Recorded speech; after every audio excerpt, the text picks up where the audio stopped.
आदरणीय बामणे साहेब, आदरणीय संजयराव काळे साहेब, आदरणीय बाळासाहेबजी खिलारी, युवकचे अध्यक्ष अतुल भांबेरे आणि दुसरे रोहितजी नरवडे, आदरणीय NM काळे साहेब, आमचे मित्र, एक आदर्श कृषी पुरस्कार प्राप्त झालेले विकासजी चव्हाण, आदरणीय गुलाबशेठ नेहरकर, आदरणीय नवीन राष्ट्रवादी काँग्रेस पक्षाचे तालुका अध्यक्ष विकासजी दरेकर, आदरणीय आमचे नाना रंजन नाना, आपले जिल्हा परिषदचे उमेदवार कल्पनाताई काळे, पंचायत समितीचे उमेदवार संभाषेठ चव्हाण, बोरी आणि पंचक्रोशीतले सर्व ज्येष्ठ श्रेष्ठ सर्व नागरिक, बेनके साहेबांच्या बरोबरीने काम केलेले आपण सगळेजण, नामदेव अप्पा, तुम्ही सगळेजण येत आहेत, तुम्ही जरा हसा ना जरा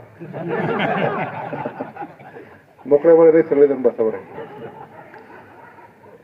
बोरी आणि पंचक्रोशीतले सर्व ग्रामस्थ बंधू भगिनी, माझे तरुण मित्रांनो, पत्रकार बांधवांनो, मला अजूनही आठवतंय 27 तारखेला शेवटचा दिवस होता माघारीचा. 12 तांबे गट म्हणजे आदिवासी विभागामध्ये माझा दौरा होता आणि आपल्याला माहिती आहे की तिकडे रेंज नसते आणि तिथं मी एका गावात गेल्यानंतर आमचा ड्रायव्हर आहे बारको, त्याच्या मोबाईलवर अजितदादांचा फोन आला. नंतर मी गाडीत बसल्यानंतर तो म्हटलं दादाचा फोन आला होता. म्हणजे अरे मला का नाही दिला? नाही म्हणजे तुम्ही खाली होते, ते माझ्यावर एक अर्धा मिनिटच बोलले. म्हणजे काय बोलले? ते म्हणाले की पांडुरंग पवारांनी माघार घेतली का? मग म्हटलं तू काय सांगितलं? तर मी सांगितलं की त्यांनी माघार काही घेतलेली नाही. मग नंतर तो दौरा करून मी खाली आलो आणि खाली आल्यानंतर 10:30 पावणे 11 वाजता पुन्हा माझा आणि दादांचा संभाषण झालं आणि ते म्हटले की परवा मी येतो 29 तारखेला. मला लगेच नका येऊ. मग 1 तारीख ठरली. 1 तारखेला दुपारी 1 ते 5 थांबतो, आपण 2 ठिकाणी सभा घेऊ असं ते म्हणाले आणि माझी प्रत्येक विभागात ते नेत्यांना फोन करायला लागले की 2 ठिकाणी अजितदादा येणार आहे, तर आपण कुठं कुठं थांबायचं, काय करायचं? तर साधारण मीना खोऱ्यातलं एक 4 गटातलं आपण एक नियोजन करू आणि आणे माळशेज पट्ट्यातलं एक कुठंतरी नियोजन करू असं आमचं परिचर्चा येत आहे. दुसरा दिवस 28 तारीख उजाडली. सकाळी गुलाबशेठ पारख्यांचा जो गट आहे सावरगावचा, तिथं दौरा चालू केला. आरवी गावामध्ये मी सकाळी 8:30 वाजता पोहोचलो. तिथं मारुतीरायाच्या मंदिराचं दर्शन घेतलं आणि 2-3 भाषणं झाली आणि मी भाषणाला उठलो की तेवढंच मला एकाने सांगितलं की असं असं झालंय आणि दादांचं असं जाहीर केलेलं आहे. मी माईक लगेच दुसऱ्याच्या बाजूला हातात दिला. मी तिथं खालीच कोसळलो. मला काय झालं मला समजलं नाही. ते लोक मला घेऊन गाडीत मी बसलो. नंतर घरी आलो. घरी कसा आलो मलाच मला कळालं नाही. लोक हजारोच्या संख्येने भेटायला येत होते. काळेसाहेब तुम्ही पण आले होते, पण मला काही सुचतच नव्हतं. तिथं दादाचा फोटो लावला आणि फोटोला हार काळेसाहेब घालतात आणि ते मला म्हणतात लाव हात. मी हात सुद्धा लावायची माझी डेअरिंग नाही. ते माझे हात ओढायचे, मी जवळ पण गेलो. खूप असं भयानक प्रसंग पूर्ण महाराष्ट्राने अनुभवला आणि मी तर त्यांच्या घरातलाच असल्यामुळं मला तर इतकं प्रसंगाला ते सामोरे जावं लागलं. हे मला ते वेदना अजूनही माझ्या मनातून कदापि माझ्या जीवनातून जातील का नाही अशी परिस्थिती माझी झालेली आहे. मी संध्याकाळी बारामतीला गेलो. विद्या प्रतिष्ठानच्या मैदानामध्ये अंत्यदर्शनासाठी दादांना एका कापडात गुंडाळून ठेवलं होतं. मी गेलो आणि असं माझा हात तिथं लावला, थांबलो. रात्री रोहित पवारांच्या घरी मुक्काम केला. दुसऱ्या दिवशी अंत्यविधी झाला. अंत्यविधी झाल्यानंतर मी रात्री 9-10 वाजता घरी आलो नारायणगावला. पण मला काही राहवलंच नाही. मी रात्रीतून उठलो. सगळ्या आमच्या ड्रायव्हर आणि 4-5 मित्रांना फोन केला. अतुल तू पण होता. आम्ही पहाटे निघालो 4 वाजता. 3 वाजता उठून आवरून 4 वाजता निघालो आणि सावडण्याच्या कार्यक्रमाला तिथे गेलो. फक्त पवार फॅमिली सावडण्याच्या कार्यक्रमाला ते तयार होती. बाकी तिथं 4-5 हजार लोक आली होती. पण ते पवार कुटुंबामध्ये पार्थ पवारने मला म्हटलं अतुल तू वरती आहे.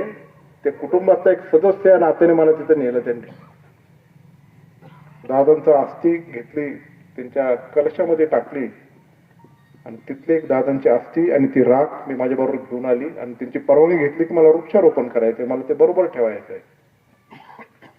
का तर त्या कुटुंबाबरोबर आणि विशेषतः साहेब तर नेतेच आहे, पण माझी जडणघडण अजितदादांमुळे झाली.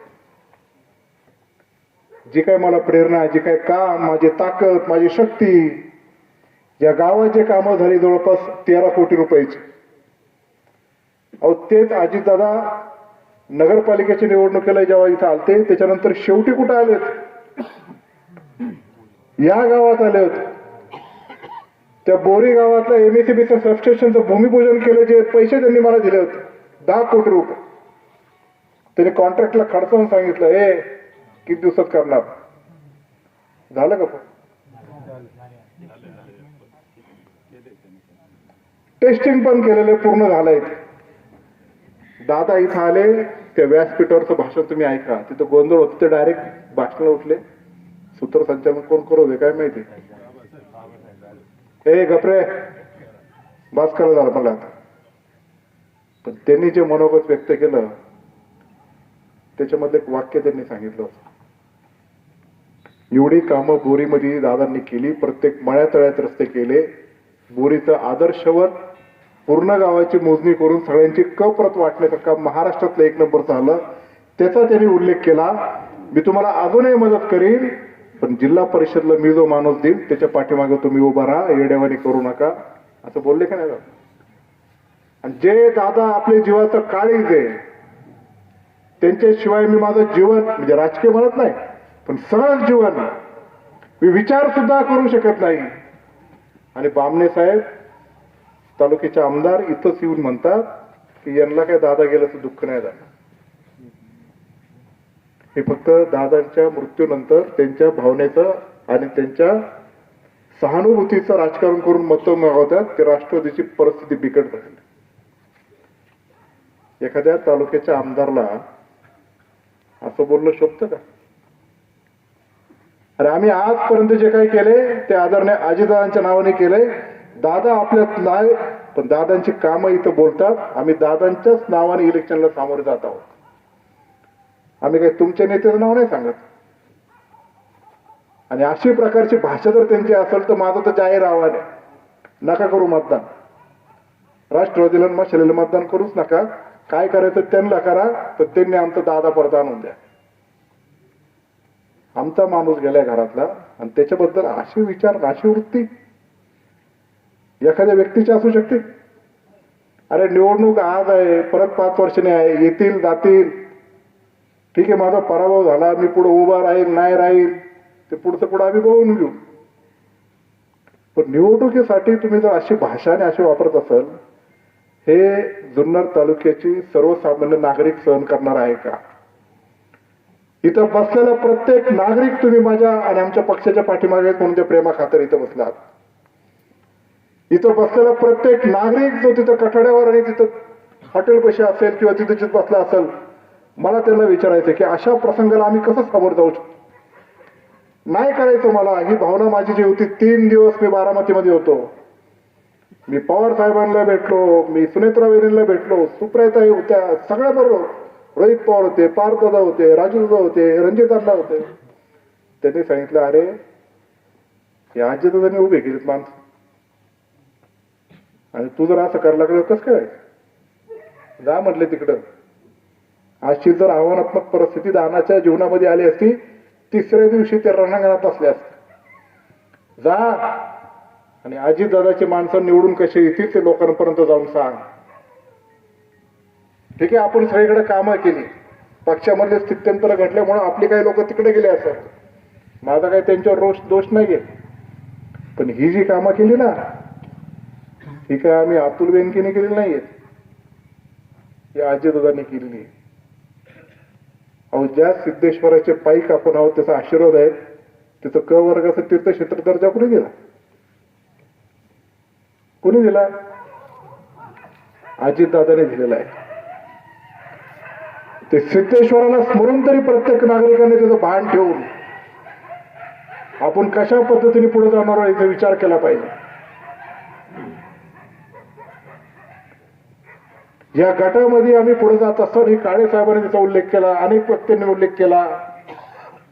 आता आलेत दोन पक्ष एकत्र, आलेत शिवसेना उद्धव बाळासाहेब ठाकरेचे लोक आपल्या बरोबर. मग कशाला आता याला फाटे फुटले पाहिजे? पांडुरंग पवार साहेब आम्हाला गुरुवारच आहेत, ते मार्गदर्शकच होते. पण त्यांनी आत्ताच्या इलेक्शन मध्ये अजित दादांनी जी त्यांना वैयक्तिक विनंती केली होती, ते दादांची या तालुक्याच्या प्रती शेवटची विनंती, शेवटचा शब्द जिथं कुठेतरी मनाला लावून माझी त्यांना विनंती असणार आहे की दादांचा ऐका आणि या सुनेच्या मागे उभं राहा. अजूनही काही वेळ गेलेली नाही, थांबून माघार घ्या, पाठिंबा द्या. पुढं अजून काय मोठं करायचं मला नको, पण तुम्हाला घ्या. या भावनेने मी निश्चित प्रकारे हे माझं अंतःकरणातून अजितदादांच्या वतीने माझं ते आव्हान आहे.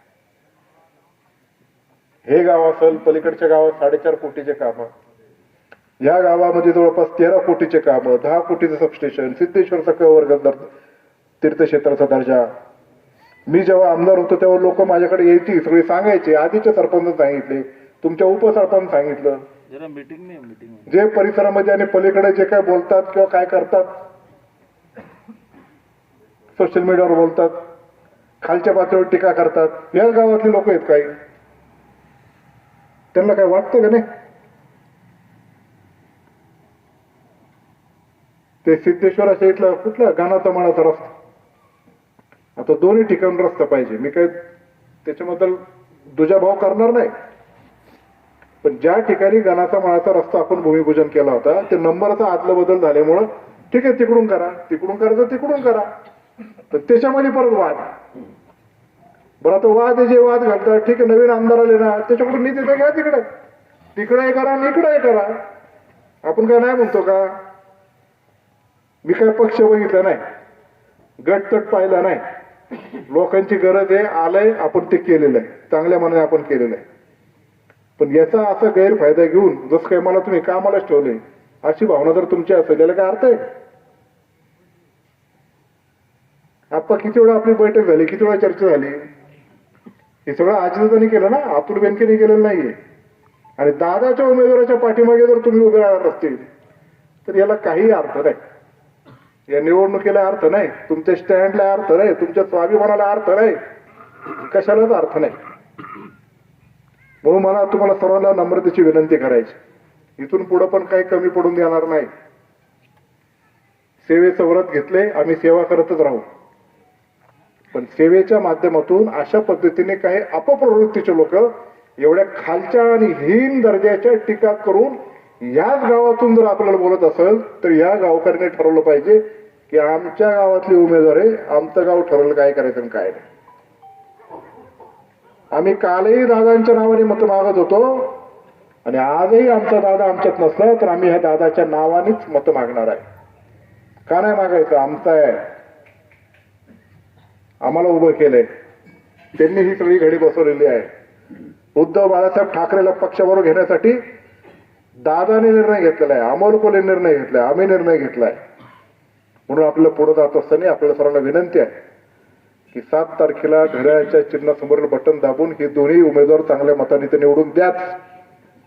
पण 4 तारखेला ओतूरच्या मार्केट यार्डमध्ये सकाळी 10 वाजता, म्हणजे परवा सकाळी 10 वाजता मी जे तिथून अस्थी आणि रक्षा आणलेले आहेत, त्या अस्थी रक्षा कलशाचं दर्शन घेण्यासाठी आपण सर्व तिथे या आणि एक मोठी शोक सभा तिथं आयोजित केली आहे. मला विनंती आहे की बोरीतल्या तमाम नागरिकांनी तिथे यावं आणि आपल्या दादांच्या प्रती जे काय आपलं कृतज्ञतेच्या भावनेने जे काय आजपर्यंत दादांनी केले त्याच्यासाठी आपण सर्वांनी त्या शोक सभेसाठी सकाळी 10 वाजता 4 तारखेला यावं अशी मी तुम्हाला नम्रतेची विनंती करतो. आणि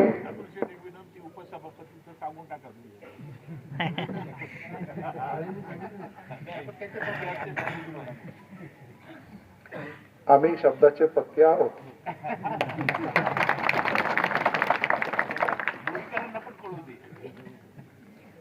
हे मशीन आपलं एकच आहे. जिल्हा परिषदच्या निवडणुकीला एकच मशीन असणार आहे. जिल्हा परिषदच्या उमेदवाराचं पांढरी कागदचं चिठ्ठी असणार आहे आणि पंचायत समिती उमेदवाराची गुलाबी कलरची चिठ्ठी असणार आहे. जिल्हा परिषदचे आपले उमेदवार कल्पनाताई काळे यांचं 1 नंबरचं बटन आहे, घड्याळाच्या चिन्हासमोर हे बटन दाबायचं. त्यांचं मतदान झालं का गुलाबी चिठ्ठीवर 2 नंबरचं मतदान संभाजी शेठ चव्हाणचं आहे, घड्याळ चिन्ह बघायचं आणि त्याच्या समोर हे बटन दाबायचं. 2 मतदान झाल्यानंतर याच्यातलं वोटिंग कंप्लीट होणार आहे, त्याच्याशिवाय होणार नाही. फक्त घड्याळ बघा आणि आम्ही जी सेवा केली, ठीक आहे, माझ्या वेळेस काही जरी गडबड झाली असते, मला दोन्ही राष्ट्रवादी काँग्रेस पक्षाच्या लोकांना सांगायचं. आता काय आपण एकच होतो, ते फक्त प्रसंगाने वेगळे झालेले. काही जरी झालं ठीक आहे, आता मला ते फटका बसला, पण आता हे कॅन्डिडेट म्हणजे मी आणि दादाच उभे आहेत असं लक्षात ठेवा आणि ते मतदान करा. आणि आवर्जून बामणे साहेबांनी उल्लेख केला म्हणून मी सांगतो, मी प्रत्येक ठिकाणी सांगतो की पंचायत समितीला आपली मेजॉरिटी तर येणारच आहे. पंचायत समितीचे सीट आहेत 16, मेजॉरिटीला लागणारे 9, पण राष्ट्रवादीचे 12 जरी आले तरी आम्ही शिवसेना उद्धव बाळासाहेब ठाकरे या पक्षाचाच उपसभापती करणार.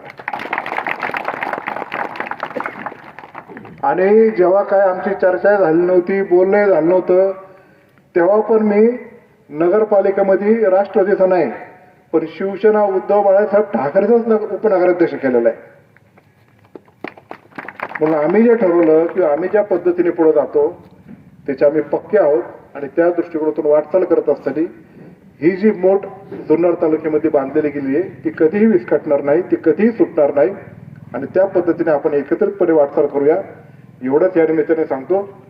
राज्याचे उपमुख्यमंत्री नवीन निवडलेले सुनेत्रा वहिनी पवार, आम्ही असेल, डॉक्टर अमोल कोल्हे असतील, उद्धव साहेबांचे सगळे नेते या दोन्ही उमेदवारांच्या पाठीमागे पुढच्या विकास कामासाठी भक्कमपणे उभा आहे एवढंच या निमित्ताने सांगतो. आणि आळा आणि बोरी या रोडसाठी जो आम्ही निधी टाकला होता त्यातलं काही निम्म काम झाले, निम्म काम राहिले.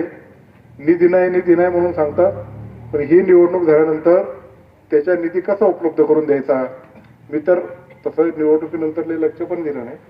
दिला असतं तर आतापर्यंत झालं असतं, पण ज्याच्याकडे लक्ष द्यायला ठेवलंय तो काय करतो ते बघा जरा पाहिजे. ते जाऊन दे, आता काय, आता असं बोलून काय परत सांगू नाही. आपलं काम करायचं, आपलं काम करून दाखवायचंय की निवडणूक झाल्यानंतर त्याला निधी उपलब्ध कसं करून देता येईल आणि तो रस्ता कसा पूर्ण करता येईल याच्यासाठी निश्चित प्रकारे आम्ही काम करू. आणि याच्या आधी पण सिद्ध करून दाखवलाय. परबेल्यापर्यंतचा आपण रस्ता केला, जाधववाडीचा रस्ता बघा मधला, माळवडीकडचा काय केला, असे अनेक रस्ते आपण इथले केलेले आहेत. त्याच्या यादीमध्ये सगळे आहेत, ते वाचायला गेलो तर त्याला भरपूर वेळ जाईल. म्हणून आपल्याला राष्ट्रवादी काँग्रेस पक्षाच्या पाठीमागे थांबणं ही काळाची गरज आहे. सर्व आपसापसातले हेवे दावे, गट तट आणि बाकीच्या गोष्टी सोडून आपण सर्वांनी राष्ट्रवादी काँग्रेस पक्षाच्या उमेदवाराला मतदान करावं. राष्ट्रवादी काँग्रेस पक्षाचे नाही, हे सगळे 4 पक्षाचे उमेदवार जे आहेत त्याला मतदान करावं अशी विनंती करतो आणि थांबतो. जय हिंद, जय महाराष्ट्र, जय शिवराय.